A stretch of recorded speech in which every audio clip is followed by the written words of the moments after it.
What makes humans and animals different? I had this conversation with this woman that I made TikToks of in the Netherlands here. She's my client, and we really built this strong bond. I was sitting in the woods in this restaurant eating this soup, pumpkin soup, and we were having this chat via a WhatsApp video. And as she asked me the question, what's different from animals and humans? What's the main difference? I really thought, oh, maybe there are not more similarities to human and animals. For example, apes and I have instincts. She was getting some negative comments on her social media feeds because she's a strong woman, like she's a little bit oversized, I would say, in a generous way, and they make comments about how she looks, what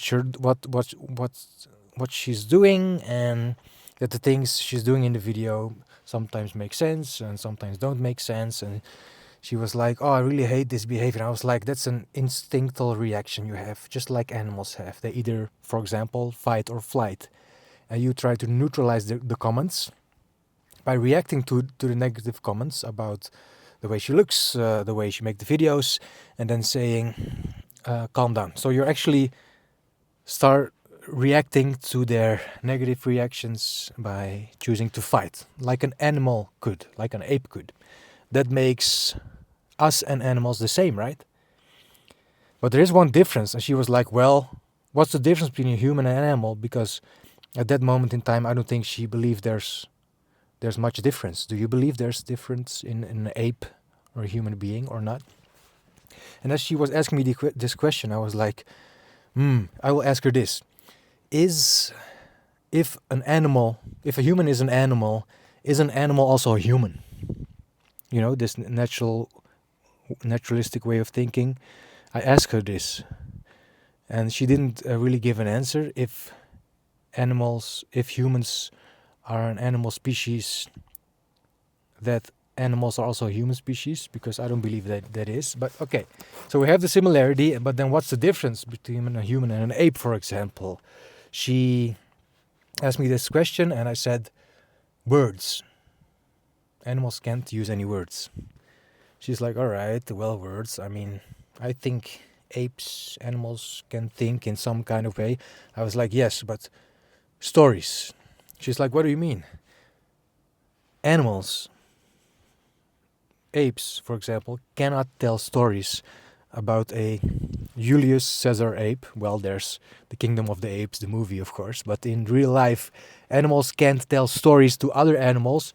Maybe they can. If something happened, they will do hoo hoo ha ha. But they can't do it like us humans. So then I discovered through that conversation the main difference between animals and humans. Humans can tell stories, animals cannot.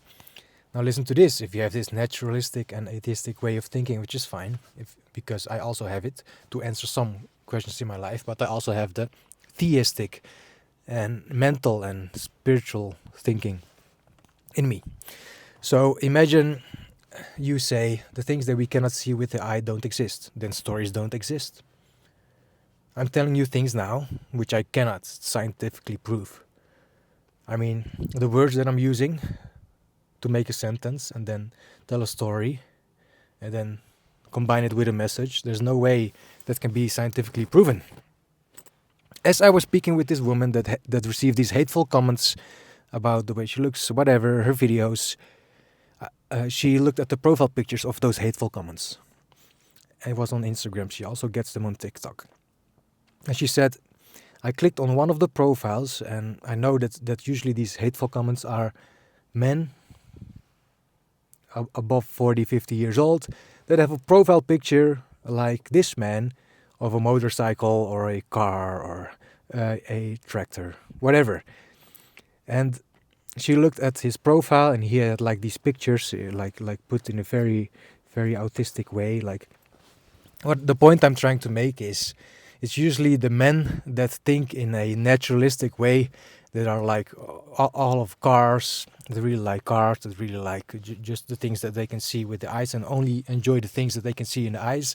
Hence is why they don't really fulfilled in life. If I only enjoy this car, my bicycle, which I use to go to the forest, to the restaurant, to have the talk, I can repeat doing these physical activities, which physical things.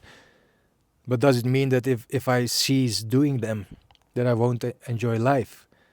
Of course not. There's more to life than the things that we can see, which is what I believe. Because can you scientifically prove words? Can you scientifically prove my name, Marko? There's no way to scientifically prove things that cannot be seen by the eye, like stories. The only thing that animals cannot do, but humans can, is tell stories. Let's appreciate them. Let's try to see more than the eye can behold. Because in that, I believe there's the value in the human being. This woman that's put these videos on TikTok and Instagram asked me, how should I handle these negative comments? And as she asked me this question, there were a lot of positive comments. She was like, well, there's a group of people that understand what I'm trying to say with these videos that she makes about empowerment. And then she's using an axe, and then I'm filming her to split a pumpkin in half. And then she's like, I don't care what you say, because I'm Nienke, which is her name. Who are you? You know, so these are these really cool TikToks that we make. I won't put an example in this video because this one is edited, but you might see one of them in the future, so please like and subscribe. But the people that do not understand and put negative comments on her TikTok, they only see the woman that is a little bit oversized. They don't get the message because they don't see the things that are not seen by the eye, like the point that she's trying to make by using the pumpkin, by splitting it in half and saying, I don't care who you, I am Nienke, who are you? Something like this. So there's two types of people. The one that only believe in the things that are seen by the eye, which is not love, and the things and the people that can get a message, even though, like mine now, is really all over the place. You can still make some sense of it. And I think, I don't care if you also think atheistic and think spiritual in a spiritual way. The world makes more sense if we can make sense of things by